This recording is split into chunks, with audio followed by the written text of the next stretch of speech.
Indonesia sesungguhnya.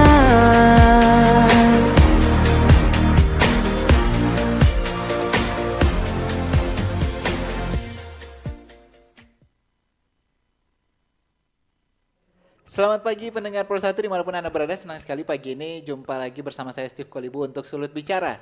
Kita masih membahas hal yang sama sejak pagi tadi terkait dengan topik kita pagi hari ini mengenai pengembangan kawasan perumahan baru ya. Perumahan baru terutama kita mengaitkannya juga dengan lingkungan hidup ya. Bersama saya juga sudah pemukiman baru ramah lingkungan, itu yang jadi topik kita untuk pagi hari ini. Sudah ada beberapa narasumber yang hadir di studio Pro 1 untuk pagi ini. Ada Romi Muaya, beliau adalah PLH Sekretaris Dinas Perumahan, Kawasan Pemukiman dan Pertanahan Daerah Provinsi Sulawesi Utara. Selamat pagi Pak Romi. Selamat pagi. Terima kasih ya. Salam buat Pak Kadis ya, yang sibuk untuk pagi ini, dan terima kasih sudah mewakili Pak Alexander Watimena. Dan juga ada owner dari Yomoniaga Group, Pak Yosafat Timotius Moniaga. Pak Yos, selamat pagi. Selamat pagi, Pak. Terima kasih juga. Kalau boleh tahu yang Yomoniaga Group apa aja nih Pak ya? Yemoniaga Group sekarang kita berkembang di developer perumahan, developer kos-kosan, peternakan, dan perkebunan. Oh, sampai peternakan dan perkebunan juga ya. Kalau untuk yang perumahan tadi apa Pak? Yang mungkin masyarakat sudah tahu. Kalau perumahan kita fokus di daerah Minahasa Utara. Itu kita bermain di perumahan komersil. Yang pastinya kita fokus pengembangan itu di sektor perumahan yang di atas tipe 45 ke atas, Pak. Oke, baik ya. Bersama kami juga sudah hadir ini melalui Zoom meeting ada manajer kampanye tata ruang dan infrastruktur Walhi, Wahana Lingkungan Hidup, Dwi Sawung. Bang Dwi, selamat pagi. Baik, terima kasih sudah berkenan bergabung bersama kami di dialog pagi ini, walaupun juga terpisah jarak ya. Yang penting kalau zaman sekarang teknologi bisa mendekatkan kita ya, Bang Dwi, terima kasih. Dan pendengar, Anda juga kami undang untuk bisa bergabung bersama kami di 082195835080. Anda bisa memberikan pertanyaan, tanggapan Anda terkait topik kita pada pagi hari ini. Saya ke Pak Romi dulu nih dari Dinas. Bagaimana perkembangan untuk perumahan baru, hunian baru di Sulawesi Utara, ataupun juga ada program-program dari pemerintah ya. Yang program pemerintah pusat 3 juta rumah terutama ya. Betul. Mungkin di Sulawesi Utara dapatnya berapa Pak Romi? Silakan. Iya, baik, terima kasih. Kalau dari pemerintah pusat atas program 3 juta rumah itu Pak, kita kebetulan Sulawesi Utara itu dapat sekitar 3.000 rumah Pak. Ya, 3.000 rumah ini, tapi untuk program ke depan ini kita masih menyusun regulasinya Pak.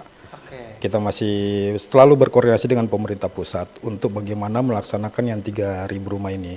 Demikian Pak. Oke, masih berkoordinasi ya? Iya, masih dalam proses. Tapi kalau dari Dinas Perumahan, Kawasan Pemukiman dan juga Pertanahan Daerah Provinsi Sulawesi Utara ini kalau terkait dengan pembukaan hunian baru ya, katakanlah dari developer swasta, itu bagiannya apa Pak? Sebenarnya apa yang menjadi kewajiban ataupun juga dari hak-hak dari dinas ini Pak? Iya, kalau dari dinas kami sebenarnya Dinas Perkimtan ya kalau disingkat, kita itu sebenarnya terlibat di dalam tim penyusunan untuk RT RW. Karena semua perumahan permukiman itu selalu harus mengacu kepada RT RW. RT RW ini sebenarnya secara khusus kita itu Dinas Perumahan Kawasan Pemukiman sekarang untuk program kegiatan baik yang 2025 sampai ke 2026 itu kita belum terfokus ke permukiman baru karena memang bukan spesifik dari kami Dinas Perkim untuk tupoksinya. Kita hanya menjadi tugas kewenangan kami itu yang sekarang lagi itu untuk pembangunan untuk korban bencana. Jadi perumahan, rumah hunian untuk korban bencana, kemudian untuk perbaikan untuk perumahan yang masuk ke itunya miskin ya Pak. Gitu. Berarti lebih ke fokus ke masyarakat miskin. Masyarakat miskin ya. Baik. Dan kalaupun di rencana tata ruang wilayah RT RW itu hanya dilibatkan saja ya Pak ya? Betul, hanya sebagai bagian dari tim aja Pak. Ya, karena yang menjadi kewenangan itu sebenarnya koordinatornya itu dari Dinas PU Provinsi. Ya. Tapi tetap sama ya Pak ya, maksudnya kewenangannya dari Dinas PU tapi tetap dari Dinas Pemukiman tetap memberikan Iya, masukan-masukan. kita ya? bagian dari tim untuk penyusunan Baik. data RW. Masukan-masukan seperti apa Pak yang biasanya disampaikan atau mungkin bahkan mungkin juga punya kewenangan untuk bisa ini nggak bisa lolos nih rencana pembukaan pemukiman baru atau seperti apa? Iya, Pak? itu sebenarnya ada regulasi untuk penyusunan itu kita melihat, jadi sudah ditetapkan di mana yang menjadi kawasan untuk permukiman, Oke. dan situ yang bisa untuk dibangun, ya tentu mengacu kepada program yang sekarang itu yang ramah lingkungan.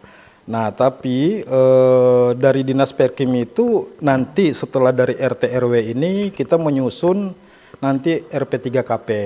Oke. Nah, nanti juga ada rencana detail tata ruangnya. Nah, kita ke situ sebenarnya fokusnya. Jadi ini kan tim ini kan banyak ada dari lingkungan hidup, itu nanti melihat dari sisi AMDAL-nya, Iya, dari iya. seperti itu, Pak. Jadi sebenarnya fokusnya kalau ke kita ya kita nanti dari penyusunan ini yang mana bisa dijadikan sebagai wilayah kawasan atau kota baru atau apapun namanya itu untuk perumahan-perumahan. Nah, nanti kita dari situ ada turunannya itu ya kita menyusun itu yang RP3KP khusus untuk perumahan permukiman. Oke, Demikian. baik. Jadi untuk dari Dinas Perkim ini sebenarnya lebih ke ini kawasan memang khusus untuk pemukiman nih. Betul. Boleh berarti ya. Betul. Kalau untuk AMDAL-nya dan lain-lain nanti ada di dinas terkait yang Betul, lainnya. Terima iya. kasih Pak Romi. Dan juga di sini ada Pak Yos, Bung Yos ini sebagai developer juga sudah banyak juga di Sulawesi Utara, di Minahasa Utara terutama karena memang untuk perkembangan perumahan sebenarnya sekarang lebih ke daerah utara ya, Bung Yos ya. Iya, betul Pak. Jadi kalau dilihat di Sulawesi Utara ya, itu semua larinya ke Minahasa Utara. Ya. Pertama, kawasannya di sana rata-rata flat. Oke, Begitu. segi Dari segi geografis ya geografi. rata. Betul. Yang kedua, hampir tidak pernah kita mendengarkan banjir di di Minahasa Utara. Oke, lebih tidak rawan bencana. Which is a pretty good investment for us as a developer untuk mau invest di sana, begitu. Jadi memang Minahasa Utara itu untuk sekarang menjadi prioritas kami untuk membangun pengembang di perumahan di sana. Oke. Baik. Nah, kalau di Minahasa Utara sendiri, kalau pengalamannya dari Bung Yos dan kawan-kawan dari developer ini, bagaimana sih cara mengurusnya untuk bisa ada keluarkan izin? Kalau tadi kan dari Pak Romi, ternyata banyak dinas ini ya yang Betul, terkait, ya betul. banyak stakeholder terkait ini. Iya. Kalau dari Bang Yos gimana? Oke. Jadi kalau dari developer itu kita nanti masuknya dulu itu di dinas satu pintu untuk mau tanya PKKPR Pak. Betul. Kita tanya dulu PKKPR-nya bisa nggak, dulu namanya TKPRD. Iya. Sekarang diganti PKKPR. Tujuannya adalah itu yang tadi yang Pak Kabit bilang untuk mengetahui daerah sini bisa nggak untuk pemukiman, pekarangan, pertanian. Nah kalau tidak bisa ya berarti nggak bisa. Iya, betul. Begitu. Jadi developer itu kita mempunyai peraturan. Jadi kalau ada teman-teman yang mau jadi developer, jangan sembarang beli tanah. Oh, gue mau bangun di sini nih. Gue mau beli tanah di sini, gue mau bangun, nggak bisa. Gitu. Karena kita punya peraturannya, tata ruangnya. Kalau kita langgar tata ruangnya, ya impact iklimnya akan sangat besar. Iya, Betul. Ya, dampak ke lingkungannya kan sangat besar seperti yang Betul. kita angkat pagi ini ya. Tapi kalau selama ini kan kalau di Minahasa Utara juga so far tidak ada tempat-tempat yang memang bukan untuk pemukiman ya sekarang ya, atau ada juga ini Bung Yos? Kalau di Sepengetahuan Anda. di Minahasa Utara itu Pak, mostly itu kita sudah dipeta-petakan, ya kan? Nah, jadi kalau contoh saya di di Minahasa Utara di Tatelu Pak, di Oke. Tatelu dan di Wasian. Nah di sana itu sudah ada, nanti di sini boleh dibangun perumahan. Nah kadang terbentur, jadi sertifikat tanah kita itu masih fungsinya pertanian. Ya, ya. Nanti kita ajukan ke dinas terkait, boleh nggak diubah jadi pekarangan? Alih fungsi lahan. Iya, gitu alih ya. fungsi lahan. Jika misalnya dinas terkait mengizinkan, berarti ya bisa kita lanjutkan untuk garap tanah tersebut. Oke. Begitu. Berarti dari pemerintah sendiri ketika developer ingin membuka sebenarnya sudah ada lah ya. Sudah ada. Udah tahu di Udah sini tahu. bisa atau tidak. Jadi lebih memudahkan sebenarnya ya. Betul. Oke, baik. Terima kasih. Saya mau ke Walhi dulu ini. Bang Dwi yang sudah bergabung, apakah suaranya Bang Dwi sudah bisa masuk pagi ini? Oke. Bang Dwi, boleh dicoba lagi nih.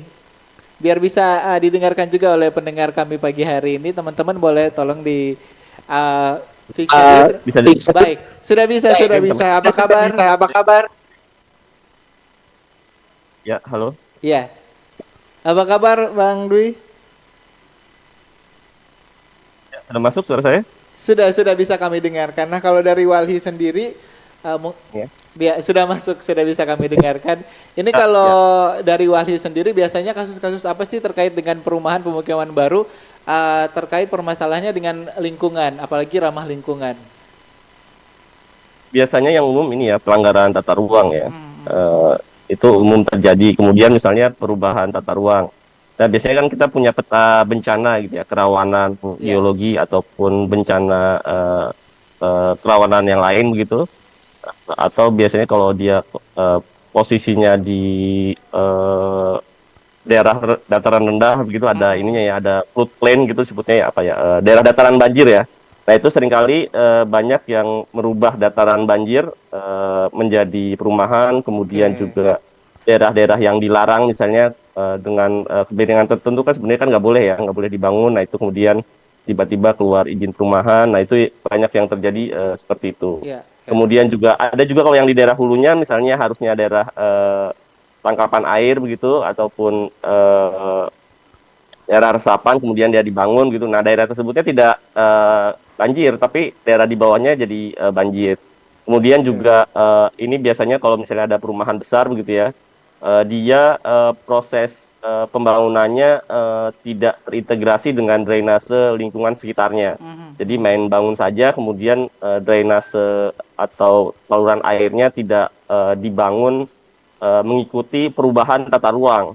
Jadinya ada banjir begitu. Kemudian kalau misalnya dulunya lahan misalnya persawahan ataupun lahan pertanian, itu kan sebenarnya kan saluran airnya dari sungai ke ini ya, ke sawah ataupun ke biasanya kalau yang udah ada irigasi ke ini ya, ke pertanian begitu ya. Tapi ketika jadi perumahan lupa bahwa aliran airnya berubah ya, dari perumahan pemukiman ke sungai. Nah, itu seringkali daerah tersebut jadi banjir karena memang melupakan bahwa perubahan ini ya, aliran airnya berubah begitu ya. Itu yang sering terjadi di persoalan lingkungan gitu.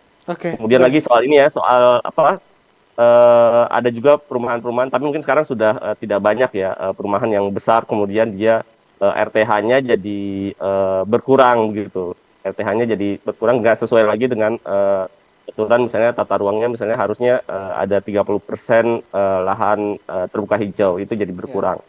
Jadi tinggal 5% atau bahkan kurang dari itu. Baik, Bung Dwi, nah kalau dari Walhi sendiri, ada tidak kemudian indikator-indikator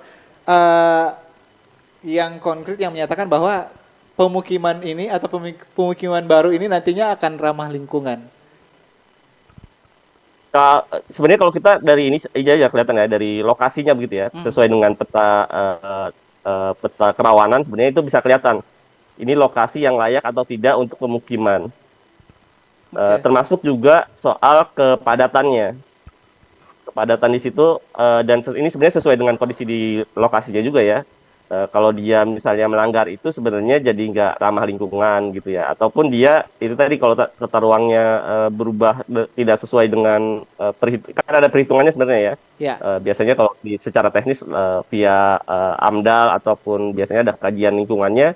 Nah, itu sebenarnya bisa kelihatan, itu ada beberapa indikator di sana soal kalau pemukiman biasanya soal air yang terutama, kemudian juga air ini termasuk sumber air bersihnya ataupun aliran airnya. Nah, itu sebenarnya indikator paling utama yang menunjukkan pemukiman tersebut bakal ramah lingkungan atau enggak. Ada indikator lain ya, soal sampah gitu juga ada juga. Pengelolaan sampah juga berarti ya? Iya, betul, termasuk pengelolaan sampah. Oke, baik, terima kasih Bung Dwi. Nah, saya juga sebenarnya menarik sebenarnya kalau di Dinas Lingkungan Hidup ya, karena kita berbicara mengenai lingkungan, dari Dinas Perkimda sudah ada, kemudian dari developer sudah ada, Walhi juga ada. Sebenarnya ingin tahu juga bagaimana kemudian terkait AMDAL ini ya. Tapi kalau dari Pak Romi dan kawan-kawan ini di lapangan sering menemui kendala-kendala seperti yang disampaikan tadi tidak sih? Kemudian ada perumahan baru, katakanlah perumahan baru atau pemukiman baru yang ternyata tidak sesuai sama aturan-aturan yang ada? Sering ditemui di lapangan? Ya, baik. Sebenarnya kalau dari kami sendiri Dinas Perkim memang tidak langsung berkaitan ya untuk pembangunan perumahan ini, apalagi izin. Jadi sebenarnya ada regulasi yang mengatur tentang itu. Jadi untuk pemukiman baru atau perumahan baru itu ada regulasi di mana tadi sudah disampaikan bahwa dilihat dari lingkungannya itu untuk tempat kawasannya seperti apa, kemudian ada amdalnya Pak. Nah, dibangunnya di mana gitu, di atas lahan basah atau jadi yang disampaikan tadi ada lahan itu ada ketentuan khusus untuk lahan itu. Jadi ada lahan basah, ada lahan kering. Lahan kering ini itu dia bisa berubah menjadi perumahan itu apabila ada perubahan dari tata wilayah yang ada di kabupaten kota. Nah, untuk lahan basah sendiri itu tidak bisa. Itu ada aturan yang melarang untuk dijadikan sebagai kawasan perumahan permukiman untuk lahan basah. Karena ini pemberlakuan hukumnya itu sama kayak hutan lindung. Jadi ada aturan dari kementerian dari pusat gitu, harus ada izin dan itu pun izin bisa berubah apabila ada lahan pengganti, lahan basah pengganti. Nah, ini regulasi aturan yang memang ada yang harus kita patuhi.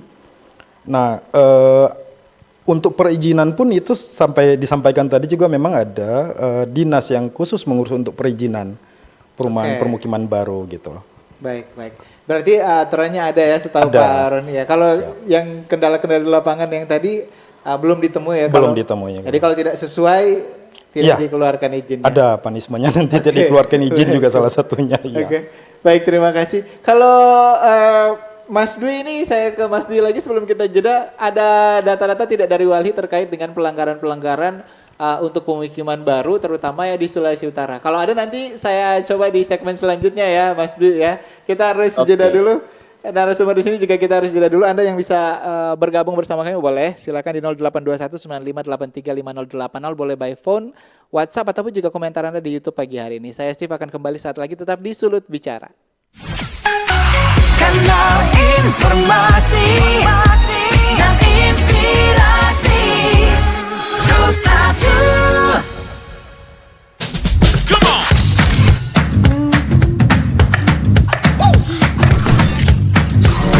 Ini baru enak.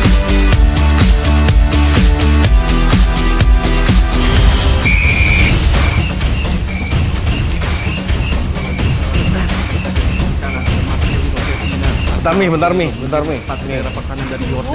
Ngapain sih Pi, ganggu aja. Lepaskan tenang. Masuk ke luar biasa pemain dari Witan Sulaiman. Mami, Papi, aku baru aja diinterview di Pro 2 FM. Jadi F&B sekarang tuh macam-macam. Kalau sekarang kan kopi udah banyak. Ini baru enak. Aku di Pro 2. Tapi, Devi, enak banget jangan. Mau baca berita dulu. Aku di Pro 2. Jangan rebutan.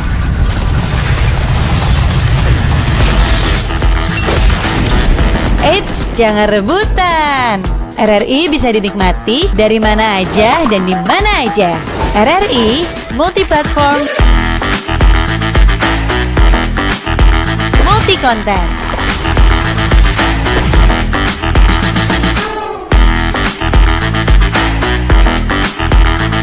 RRI punya kita.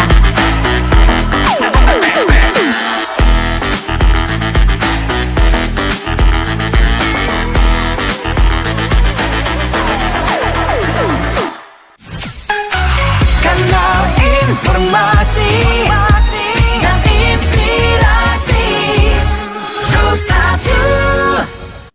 Terima kasih pendengar untuk Anda yang masih setia bersama kami di Sulut Bicara. Pemukiman baru ramah lingkungan masih jadi tema kita untuk pagi ini di Sulut Bicara. Anda juga bisa berbicara melalui line telepon nanti di 082195835080 ataupun juga di WhatsApp juga di nomor yang sama. Dan juga di live streaming kami di YouTube channel RRI Manado. Jangan lupa di subscribe kalau misalnya Anda belum subscribe. Ataupun juga Anda bisa mendengarkan melalui aplikasi kami RRI Digital. Pendengar, sebelum kita terima penelpon nanti di segmen selanjutnya masih ingin berbincang-bincang dulu nih ya. Seperti yang tadi Mas Dwi masih bersama kami ya. Saya juga ingin tahu apakah Walhi juga menerima laporan-laporan pelanggaran terkait pemukiman baru yang tidak ramah lingkungan atau juga melanggar Apakah Walhi menerima laporan dari Sulawesi Utara? Ya, yang terakhir nih yang kasus ini ya, yang di pesisir ya. Ya. Terakhir yang mungkin teman-teman juga lagi sedang menggugat juga, Kak, sehingga saya kalau nggak salah sudah masuk juga yang di pesisir Manado ini yang banyak yang komplain juga yang tahun 2023 ya sempat banjir parah gitu ya. Itu kan dan sekarang kabarnya kami dengar juga dilanjutkan lagi dan kebetulan teman-teman yang ini lawyer ini lagi bergerak juga ya Oke. soal pelanggaran ini begitu. Oke, Ya, terkait dulu kan sempat banjir juga ya reklamasi 2000 ya. Iya, Oke, jadi oke. pemukiman ya. Baik, baik. Jadi itu salah satu yang Ini kan di pesisir yang jadi banjir ya. Jadi membuat airnya tidak bisa ke laut gitu. oke, menghalangi aliran sungai berarti tadi ya. Iya, betul. Oke, baik, baik. Terima kasih, itu salah satunya berarti ya.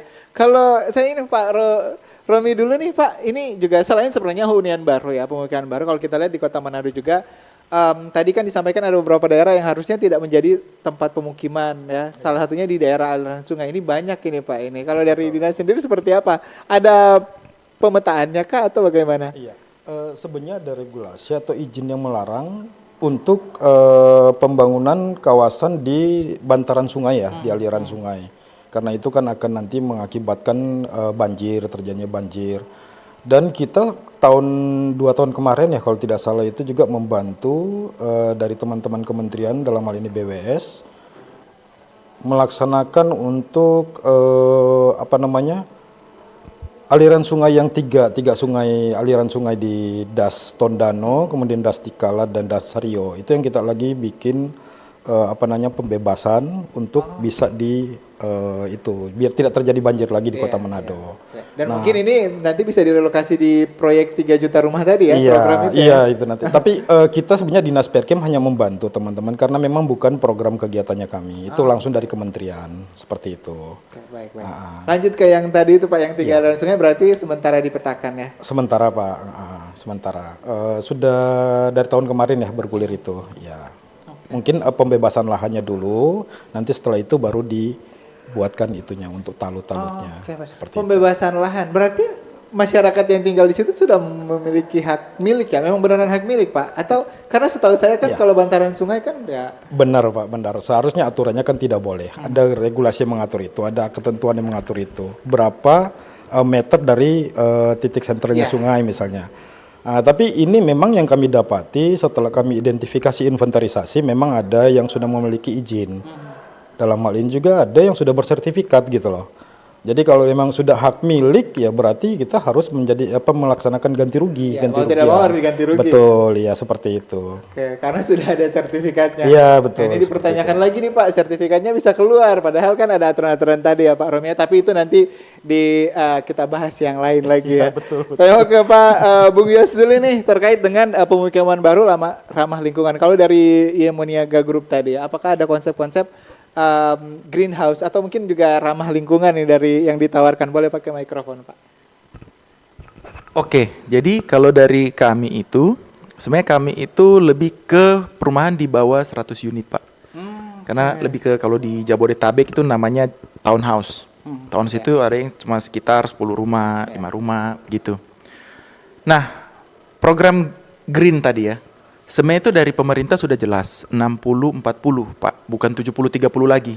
60-40 artinya 60 pekarangan, 40 itu RTH ruang tata atau yang sering kita bilang juga fasilitas sosial, fasos, fasilitas umum, fasilitas sosial atau ruang terbuka. Itu 60-40. Kalau di Jabodetabek lebih sadis lagi Pak. Tahu? 60-40-nya kebalik, 60 RTH, 40-nya pekarangan. Oh, justru lebih banyak ruang lebih terbuka banyak ruang terbuka. ya? Itu di Jabodetabek begitu. Nah, tujuan itu sebenarnya baik Pak. Itu dari pemerintah pusat itu jelas. Seperti yang pidato kemarin Pak Prabowo tentang emisi. Nah, itu sangat jelas clear bahwa pemerintah ingin Indonesia itu zero emisi di tahun 2060. Dan regulasi-regulasi yang ada sekarang itu sebenarnya dari pusat Pak. Karena kita tahu bersama jika alam kita semuanya itu dibangun, semua digarap ya pasti akan rusak Pak. Betul. Makanya kalau di Jabodetabek sekarang itu kebanyakan rumahnya itu bukan lagi melebar tapi meninggi. Begitu ya, karena kita memperbanyak itu ruang tata ruang terbuka hijau begitu. Nah, kembali lagi ke proyek kami. Kalau proyek kami itu sebenarnya lebih ke greenhouse. Nah, kami juga lagi melobi-lobi ini karena ketika ada orang mau beli rumah di kami, otomatis mereka harus menggunakan perbankan karena nggak semua orang memiliki cash besar. Harus menggunakan perbankan. Dan ketika developer mau bekerja sama dengan perbankan, syaratnya itu adalah yang pertama sudah memiliki izin lingkungan hidup. Yang kedua sudah memiliki izin RT RW. Pokoknya semua itu disatukan izin-izin dari pemerintah. Dan yang paling luar biasanya lagi adalah udah harus bekerja sama dengan listrik Pak, PLN dalam hal ini. Jadi sudah ada listrik, ya. Nah, sementara kami mempunyai idea, kami itu akan memakai full solar cell. Jadi kami tidak akan lagi memakai listrik. Listrik dari Namun, PLN ya? iya, Listriknya namun dari solar cell. dari solar cell karena di Jabodetabek sudah diterapkan beberapa perumahan. Namun ini ada mungkin berbenturan dengan PKS, perjanjian kerjasama. Apakah bisa nggak kami cuma pakai solar cell? Jangan-jangan nanti, mohon maaf nggak diterima. Nah, kalau nggak diterima ya berarti kan otomatis kita harus memakai listrik begitu. Dan juga jelas di satu perumahan itu Pak, kalau sekarang kita mau mengurus PBG, persetujuan bangunan gedung, itu misalnya tanah kita 100 meter persegi. Kita nggak boleh bangun semuanya 100 meter persegi Pak. Kita harus itu menggunakan itu 60%. Jadi hanya 60 meter persegi kita bangun, 40%-nya ruang terbuka. Tujuannya apa? Supaya jika ada hujan ada penyerapan. Begitu. Dan itu nggak boleh dibuat parkiran, nggak boleh, hanya dibuat tanaman gitu. Jadi buat tujuannya penyerapan. Nah, jadi kembali lagi proyek kita itu mengutamakan green. Namun terbentur dengan kepentingan, apakah bisa tidak jika kita terapkan idea kita, perbankan mau nggak kerjasama nih? Kalau nggak mau, wah berabe juga nih. Begitu. Padahal sebenarnya tadi tujuannya bagus ya. Artinya ketika kita menggunakan solar cell kan lebih ramah lingkungan, ya kan? Emisinya juga kan kita tahu ya kalau misalnya dari PLN kan masih banyak juga yang menggunakan bahan bakar minyak bumi ya dasarnya. Jadi boleh, tapi mungkin dari kepastian kali ya. Kalau misalnya service after sales-nya ini kita berbicara, mungkin dari sisi perbankan melihat kalau misalnya listrik kalau mati, ya kan, kita komplainnya gampang ke PLN. Tapi kalau solar cell lu mau komplainnya kemana? Karena kan ini produk, tidak ada suatu instansi yang mengakomodir semua solar cell harus dibeli di sini. Tidak ada, begitu. Jadi mungkin dari sisi perbankan melihat, wah ini service after sales-nya seperti gimana. Oke, baik ya. Tapi tetap dari Yamoniaga Group sendiri tetap ada ya konsep pasti. Ramah lingkungannya karena sesuai dengan aturannya juga ya. Pasti. Oke, baik. Pak Romi, ternyata aturannya tetap dari pusat semua ya berarti ya, daerah hanya melaksanakan berarti ya. Iya, betul Pak. Jadi seperti yang Pak Yos sampaikan tadi, memang ada ketentuan untuk ruang terbuka hijau. Itu aturannya itu kan 30% untuk ruang terbuka hijau. 20%-nya itu untuk ruang terbuka hijau umum, sedangkan yang 10%-nya itu untuk ruang terbuka hijau privat gitu. Itu ketentuan-ketentuannya ada. Ketentuannya begitu. Tapi kalau untuk pengawasannya dari dinas Perkim juga atau ada dinas lain Pak untuk pengawasannya? Karena kan kadang-kadang jangan-jangan ya awalnya memang seperti itu, lama-lama dibangun atau gimana? Kalau untuk dinas Perkim provinsi sampai saat ini sih belum masuk ke situ Pak. Mungkin di kabupaten kota kali ya. Kalau itu, karena memang provinsi kita hanya menyusun regulasi aja. Untuk pemerintah provinsi kita tidak punya wilayah. Jadi nanti kayak RT RW gitu, kita menyusun rencana tata ruang wilayah itu kita juga dari adopsi dari kabupaten kota. 15 kabupaten kota yang di provinsi itu Sulawesi Utara, ya itu baru kita satukan di dalam RT RW-nya provinsi. Oke, baik. Berarti hanya dalam bentuk regulasi, nanti untuk penerapan dan pengawasannya dikembalikan ke kabupaten kota. Ya, kemungkinan seperti itu. Baik. Tapi berarti ya pengawasannya full dari mereka ya Pak, dari dinas pemerintah provinsi daerah provinsi Sulawesi Utara? Iya, kalau dari kita dinas provinsi Sulawesi Utara memang untuk pemukiman baru enggak secara langsung Pak ya. Tapi kita rata-rata memang itu yang saya sampaikan tadi untuk bantuan masyarakat yang terkena bencana gitu.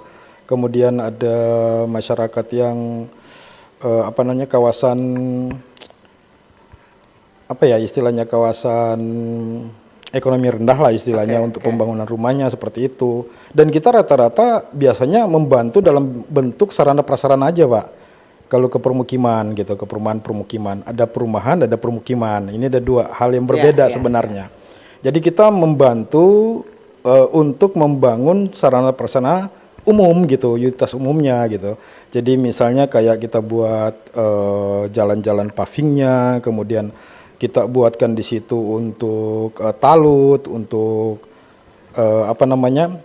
irigasinya seperti itu gitu. Baik, terima kasih.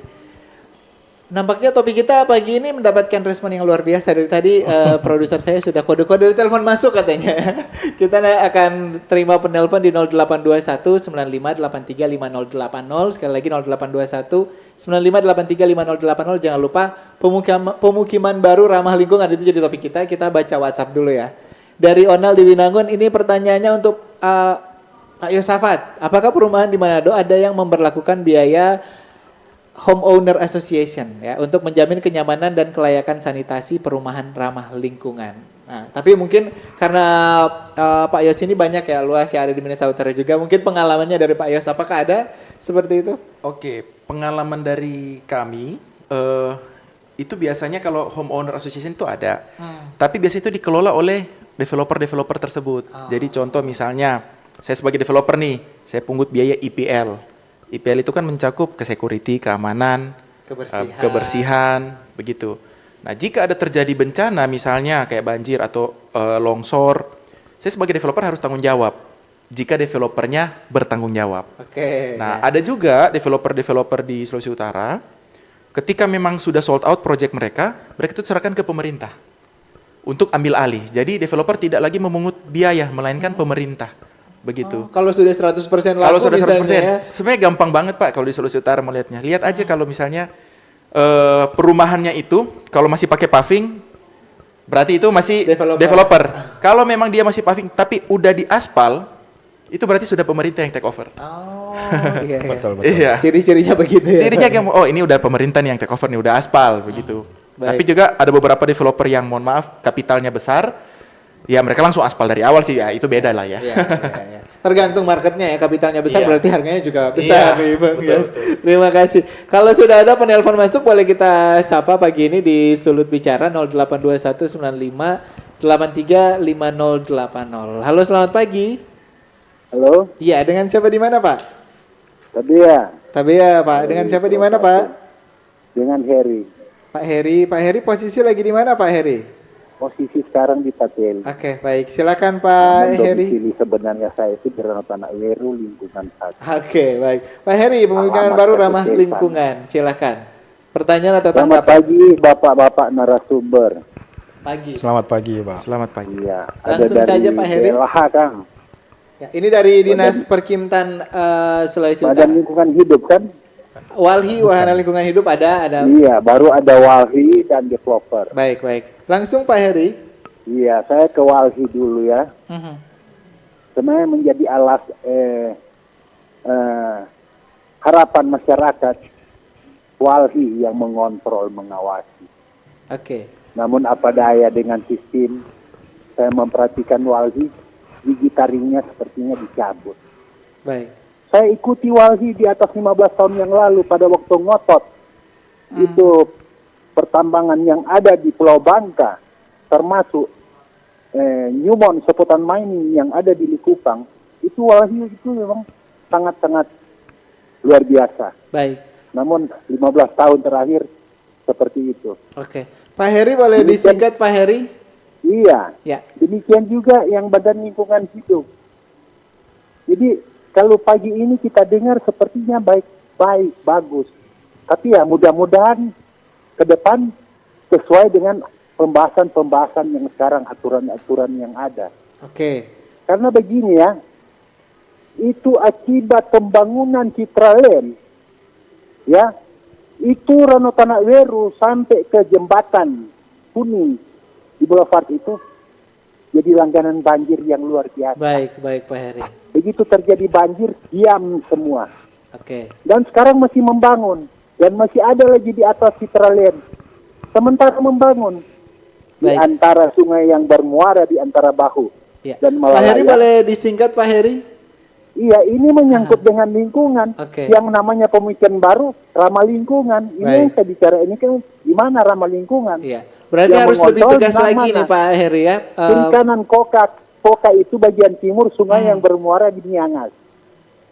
Bagian barat Koka itu sungai bermuara di Jembatan Kuning, Boulevard. Baik, Pak Heri. Nah, di sana kiri kanan itu sungai. Namun sekarang itu sudah penuh dengan perumahan. Di mana fungsi badan lingkungan itu? Berarti menurut Jadi Pak Heri harapan kita pengawasannya ya diperketat dari ya Pak Walhi Heri ya. Ini betul-betul mengontrol Oke, baik. agar supaya betul-betul ramah lingkungan itu menjadi nyata. Baik, Pak Heri. Pak Heri, terima Harus ada kasih Pak Heri. penanaman dan harus ada perhitungan. Ya, Pak Heri, terima kasih Pak Heri. Kami sudah bisa menangkap untuk apa yang disampaikan. Mohon maaf karena waktu terbatas. Kami juga masih harus menerima penelpon yang lain. Terima kasih Pak Heri di Ranah Tanah. Dan di belakangnya Pak Heri boleh di 082195835080 sambil saya baca juga ada komentar dari YouTube dari Kristo di Ranah Tanah. Katanya dia ambil 1 unit Perum di Minahasa dan sudah lunas Februari 2023 namun sampai sekarang belum menerima sertifikatnya. Nah, ini berarti Bung Yos lagi nih, developer lagi ini ya.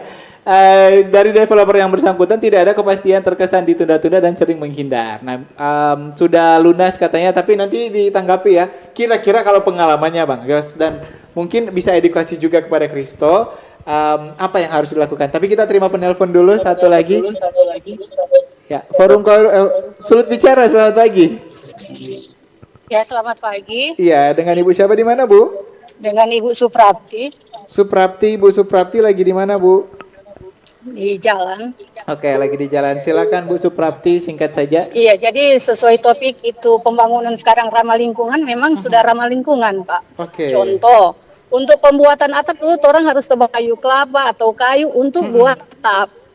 Tapi sekarang kan sudah pakai baja ringan, berarti kan banyak pepohonan yang diselamatkan. Oke, Kemudian konsen-konsen sudah tidak memakai kayu lagi, sudah memakai yang produk-produk yang ramah lingkungan semuanya. Dari segi Jadi material kalau berarti bicara sudah ramah dengan lingkungan. terjadi sesuatu bencana, sebelum kita membangun kita sudah mendapatkan informasi tata ruang di mana yang bisa kita bangun. Tidak sembarangan lagi. Jadi saya kira kalau DP ada dampak-dampak yang terjadi pun itu sepenuhnya bukan lagi artinya kita melanggar aturan, tidak. Karena aturan itu benar-benar sudah disiapkan oleh pemerintah itu sebaik-baik mungkin untuk melindungi masyarakat dan kita semua. Terima kasih. Terima kasih Bu Suprapti. Hati-hati di jalan Bu ya. Sambil mendengarkan atau mungkin menyaksikan kami pagi hari ini. Tadi yang disampaikan oleh Kristo katanya bagaimana ini? Sebelum menjawab apa yang disampaikan oleh Pak Heri dan juga Ibu Suprapti, silakan Bung Yos coba ditanggapi dulu. Edukasi dulu. Solunas kata tapi belum dapat sertifikasi. Oke. Pak Kristo Ranotana, yang pertama kalau saya di posisi Pak Kristo ya, saya lihat dulu ini kan berarti kalau lunas berarti ada kredit kan? Nah, kreditnya seperti apa? KPR atau kredit langsung ke developer? Betul. Kalau KPR berarti kita berbicara dengan bank, instansi yang terkait. Nah, kita ke banknya nih bagaimana? Sudah lunas, sertifikatnya kan ada di kalian harusnya ya. Nah, Pak Kristo harus punya tanda terimanya. Jika banknya tidak punya sertifikat, memang dulu Pak di perbankan itu diperlonggar dulu ini ya, dulu sekitar 2005 ke bawah. Jadi kalau misalnya kita mau bangun perumahan, yang penting tanahnya sudah ada, ya, sertifikatnya belum splitting, belum pecah, IMB-nya belum splitting, belum pecah, bisa langsung kerjasama, bisa langsung kasih kredit. Itu 2005 ke bawah. 2005 ke atas diperketat, karena kan banyak developer yang nakal, quote unquote, jadi mereka lari gitu, udah dibayar oleh bank, lari. Nah makanya bank sekarang perketat, termasuk yang saya sebutkan tadi, rumahnya harus ada listrik, air, sudah ada sertifikat pecah, IMB, izin lingkungan. Itu sekarang perbankan udah lengkap. Nah, di posisi Pak Kristo sekarang jika sudah lunas dan tidak dapat sertifikatnya, Pak cari developernya. Carinya gampang, ke Asosiasi Real Estate Indonesia, kantornya ada di Ciputra.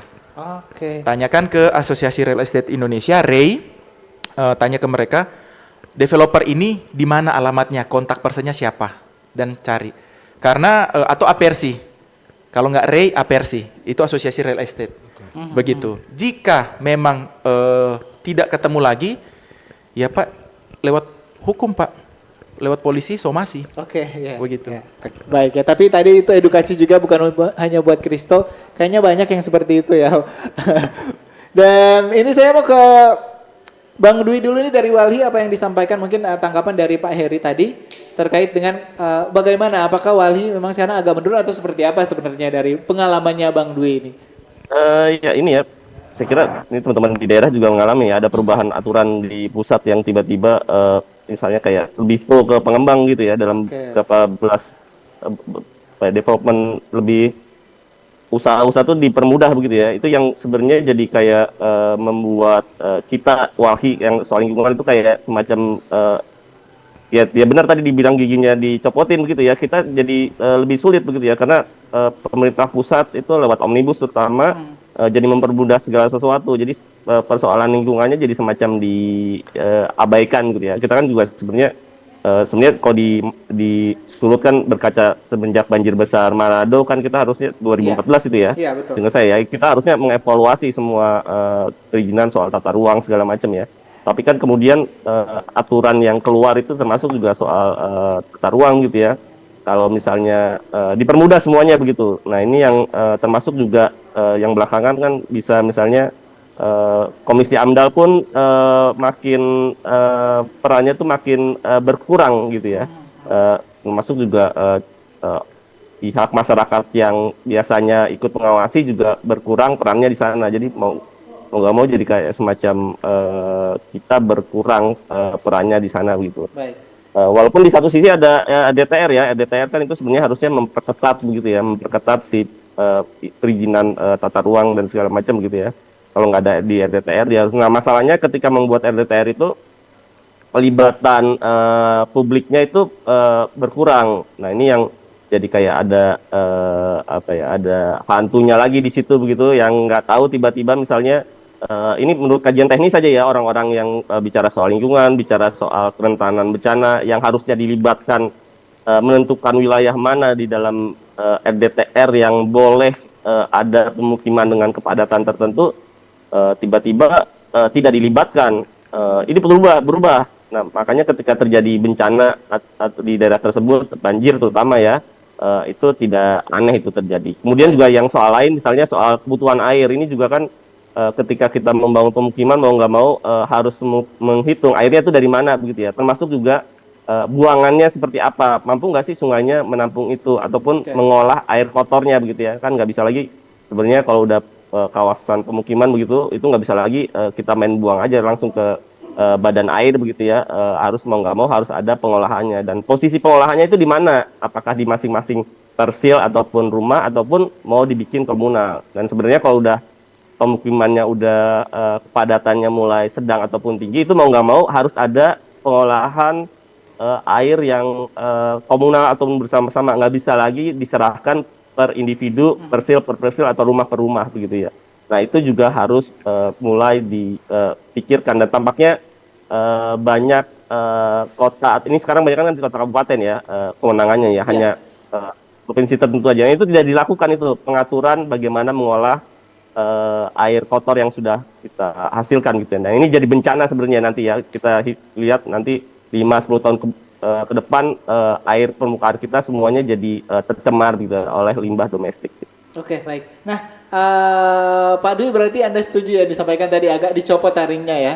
Nah, apa yang perlu dilakukan kemudian agar taringnya Walhi ada lagi nih? Apa yang kita perlu lakukan?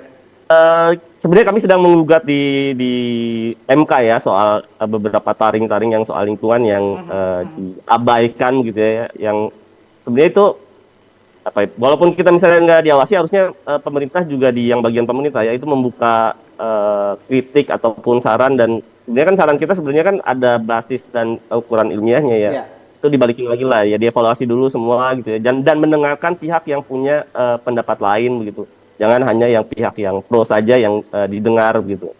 Apalagi ada alasan ininya ya, ada alasan ilmiahnya, ada alasan historisnya juga. Misalnya di tempat itu dulunya sejarahnya misalnya kawasan yang memang rawan gitu ya. Itu ya mau nggak mau di pusat harus ada ini ya perubahan peraturannya. Oke, baik. Terima kasih Pak Dwi Saung ya. Nanti kita kembali ke sana. Saya mau ke Pak Romi dulu nih. Di sini kalau Anda mendengarkan apa yang disampaikan tadi oleh beberapa masyarakat, tanggapan Anda dari Dinas Perkimtan Daerah Sulawesi Utara nih. Apa sebenarnya yang perlu? Apakah yang disampaikan Mas Di memang perlu mendengarkan juga? Ya, betul sih sebenarnya di dalam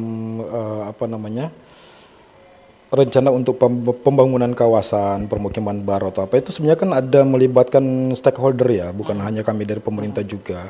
Tapi sebenarnya kalau kita baca aturannya itu melibatkan masyarakat.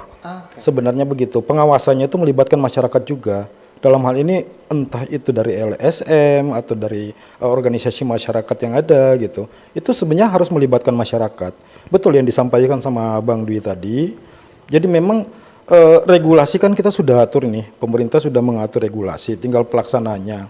Pengawasan juga itu memang harus membutuhkan juga bantuan dari masyarakat maupun stakeholder lainnya.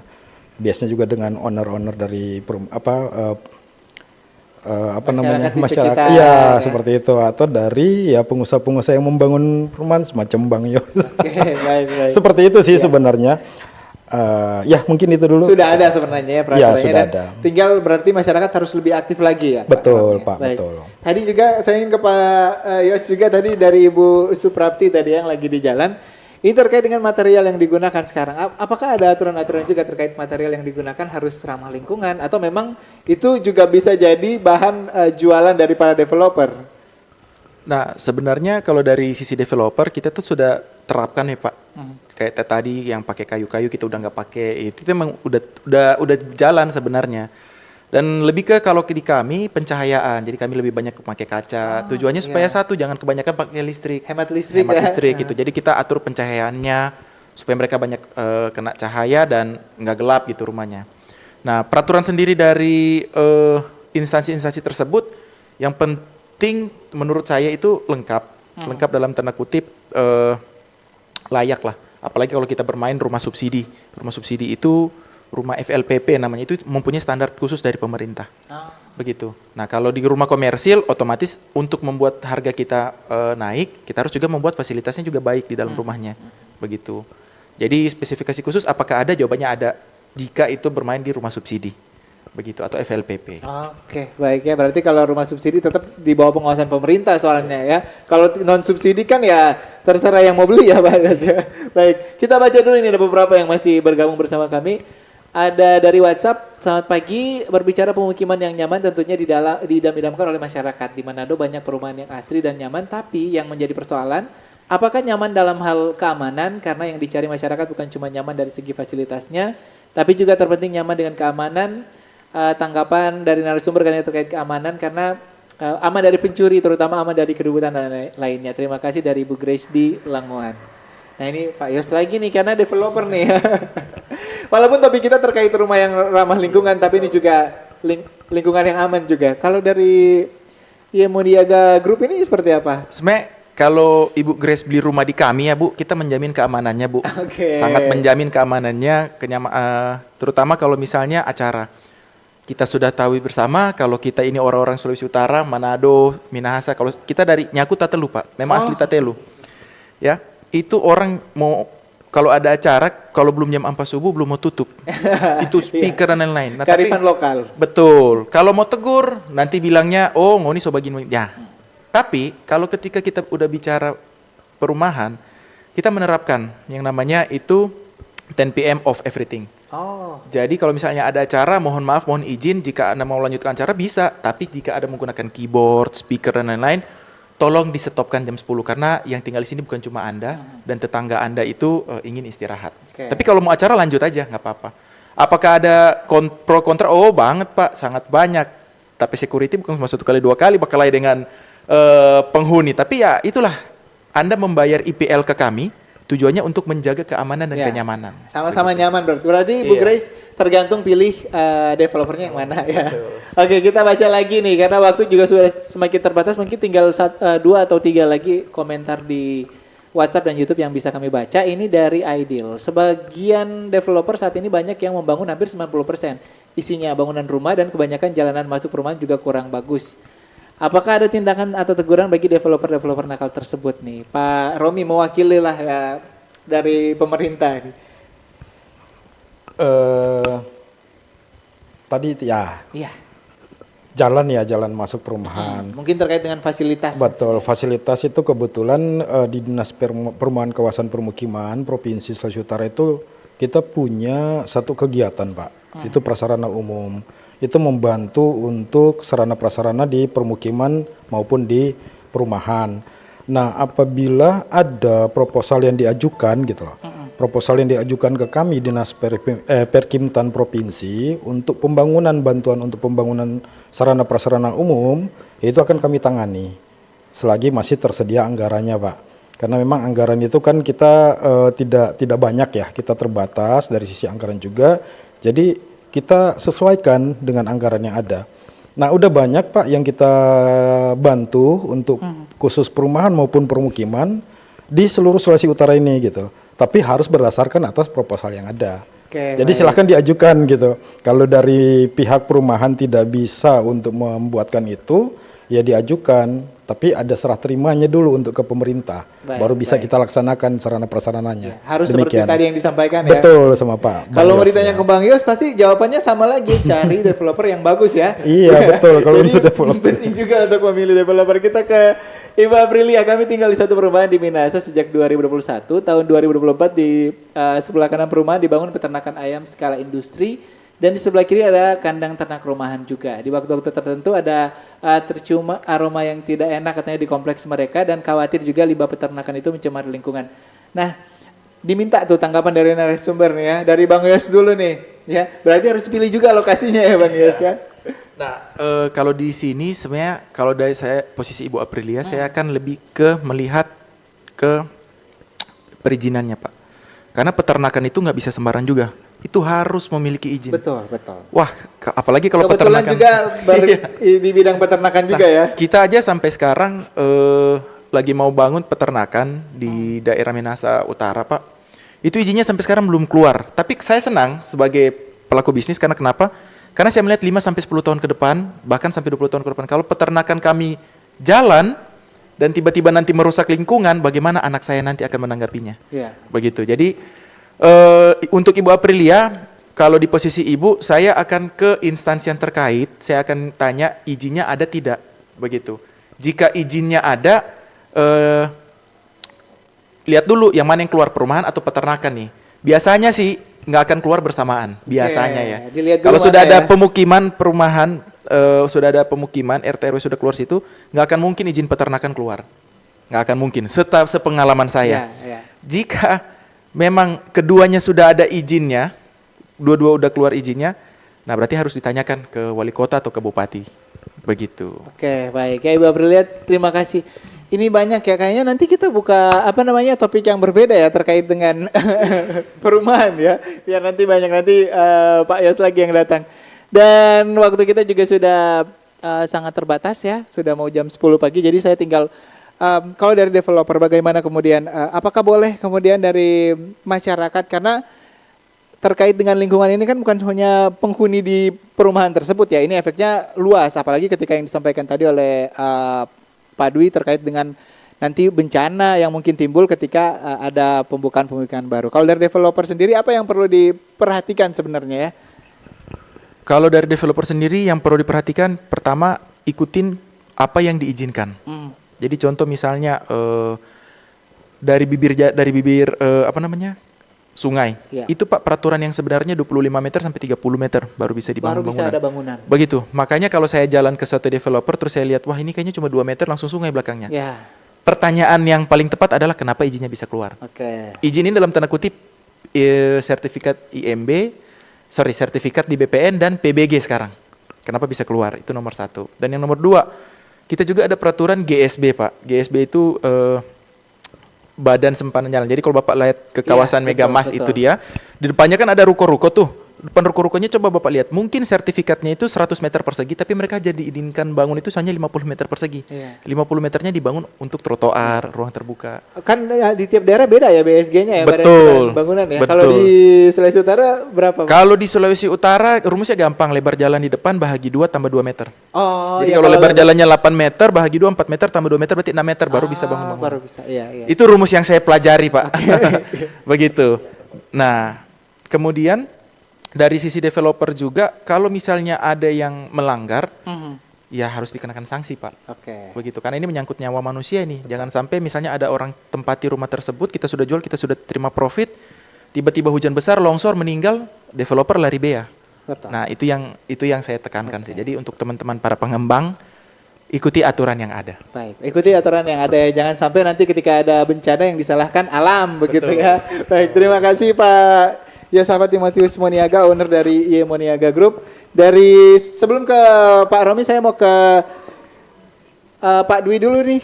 Bagaimana dari tanggapan dari Walhi terkait dengan topik kita pagi ini, pemukiman baru ramah lingkungan, terutama di Sulawesi Utara, apa kemudian yang perlu kita perhatikan? Dari masyarakat juga termasuk yang tadi sudah sempat disampaikan, masyarakat juga wajib sebenarnya untuk mengawasi. Silakan.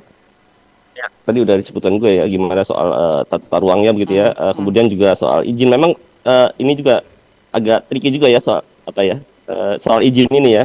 Ya. Ada izinnya gitu ya, padahal tapi izinnya ya kita tahu sendiri negara kita kadang-kadang izin itu tidak sesuai dengan aturan gitu ya. Tiba-tiba kok bisa keluar izinnya gitu ya. Nah ini perlu memang harus hati-hati terutama kepada yang akan menempati tempat tersebut ya. Biasanya orang dengan cara misalnya bertanya-tanya dengan warga lokal, ini dulu daerahnya seperti apa begitu. Kalau misalnya daerahnya memang rawan banjir ataupun longsor, ya berarti izinnya terjadi sesuatu di proses izinnya gitu ya, bisa sampai keluar begitu. Ya. Kemudian juga lebih hati-hati memilih pengembang. Ini banyak sekali memang pengembang yang nakal begitu ya. Tidak ada fasilitas soal pengelolaan lingkungannya begitu. Dan baru ketahuan biasanya ketika sudah mulai menghuni begitu, baru kelihatan wah ternyata saluran airnya buruk, kemudian misalnya pengelolaan sampahnya tidak ada, bahkan ada yang bahan bangunannya tidak sesuai sebenarnya begitu ya, beracun dan segala macam ya. Walaupun di Indonesia tampaknya ini masih sangat sulit publik mendeteksinya dengan bahan-bahan yang nakal begitu ya. Mudah-mudahan sih tidak umum terjadi begitu ya. Baik. Ini yang harus diperhatikan oleh publik yang ingin menempati kawasan pemukiman yang baru gitu. Terima kasih. Terima kasih Pak Dwi Saung, manajer kampanye tata ruang dan infrastruktur dari Walhi. Terakhir Pak Romi, singkat saja Pak ya. Baik, terima kasih. Singkat saja, kami dari pemerintah